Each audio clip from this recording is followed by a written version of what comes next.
This is my unboxing, review, and opinions about things you should know about the Onexgpu2, and I'll go ahead and spoil it for you. This thing is amazing. If you don't want to watch a drawn-out video and just want to know if the thing works, here's some game capture footage of Cyberpunk 2077 on my MSI CLaw with and without the Onexgpu.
Alright, after checking out those game captures, let's kick this off with the main thing, performance. So ONEXPLAYER claims this thing can keep up with an RTX 4070. I can't personally test that since I don't have one, but even with the Thunderbolt 4 handicap, which I'll get into shortly, you're still going to be really happy with what you get here. This thing is legit. It does what it says, and it significantly boosts your frame rates on your handheld, and by a lot. Take Cyberpunk 2077 for example. As you saw in the footage, at 1440p ultra settings, I was hitting frame rates above 60 frames a second without FSR or frame gen. With FSR set to quality at 1440p, I was getting closer to 80 frames per second, and when you turn frame gen on, it just gets disgusting. So I was a little bit worried about it, but the Onexgpu2 is pretty damn solid even without using the Oculink connector. What's an Oculink connector? Don't worry about that. I'll explain that in a minute. I also tested it out on Jurassic World Evolution 3, which is a pretty tough game to run, and it ran buttery smooth. I got over 100 frames per second at high settings, but with the help of FSR and frame gen.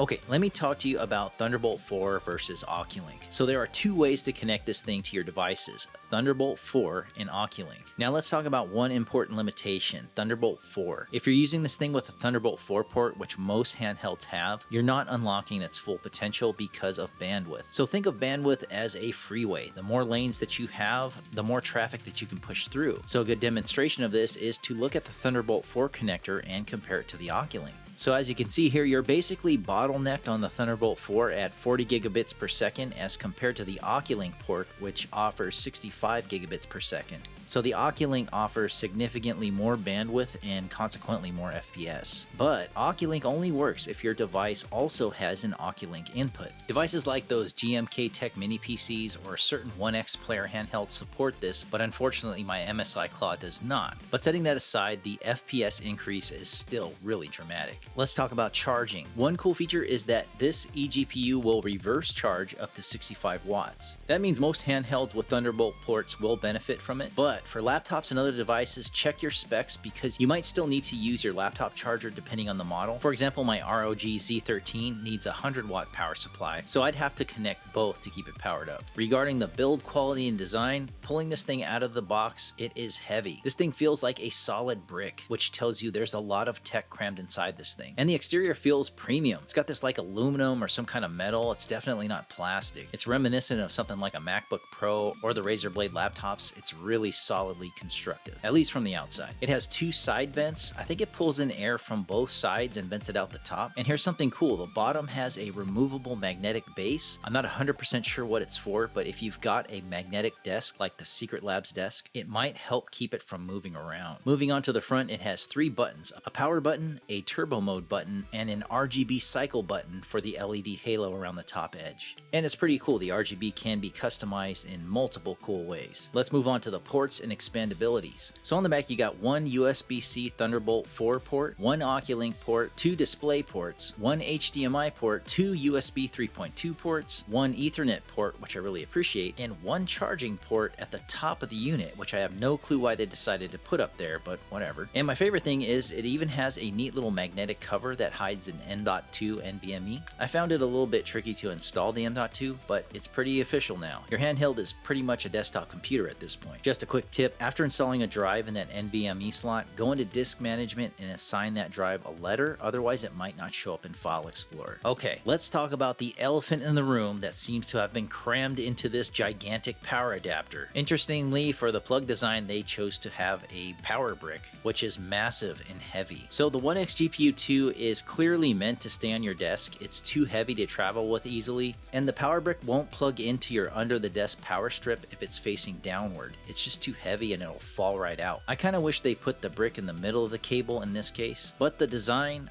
I like the look. It's minimalist, compact, and if it weren't for the RGB lighting, you'd never guess that there's a powerful GPU in there. Sure, it's big, but that's the trade-off for this level of performance. I also like how I was filming for like an hour until I realized the stupid thing was upside down. But I mean, look at where the power connection is. What am I supposed to do? Another important note, let's talk about driver installation. Okay, so buyer beware. There are a lot of people that have had difficulty getting this thing to work on certain handhelds. So if you're using an AMD-based handheld like the ROG Ally or the CLaw 8 with the Z2 processor, it might be a bit more complicated because you're dealing with conflicting drivers from the AMD GPUs, and you might need to do some fancy workarounds. Now, there are videos out there of exactly how to handle this. I saw one from a YouTuber that covers handhelds. Her name is Nelly, and she has an extremely detailed step-by-step video on how to get it working. But again, for the MSI CLaw 8 AI, because it's Intel-based, it's just plug and play once the drivers are installed. And installing the drivers was super simple. Just go to AMD's site, download the RX 7800M driver, install it, and you're good to go. I literally had this thing up and running in 3 minutes, no joke, and it works flawlessly. On to the one thing that drives me crazy about this device, the noise. This thing is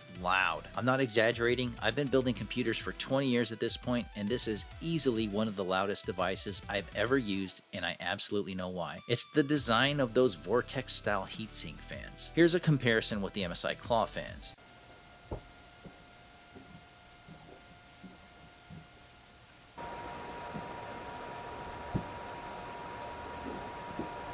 And it even gets worse when you hit the turbo button.